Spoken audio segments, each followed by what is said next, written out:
बिस्मिल्लाहिर्रहमानिर्रहीम। अस्सलाम वालेकुम।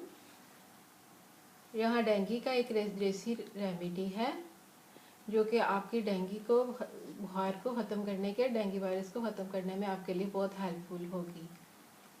ये एक कप टोन मिल्क और 1 चम्मच ऑलिव ऑयल।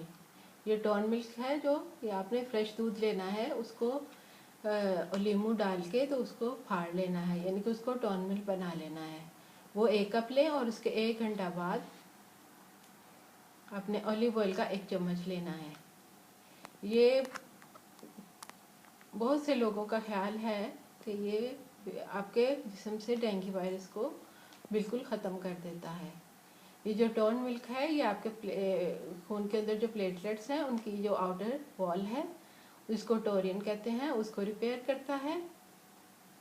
और ये जो ऑलिव ऑयल है ये प्लेटलेट्स के इनर जो पार्ट है प्लेटलेट्स का उसको रिपेयर करता है, क्योंकि ये जो डेंगू वायरस है ये आपके खून को स्पॉइल करता है, आपके प्लेटलेट्स को ख़त्म करता है।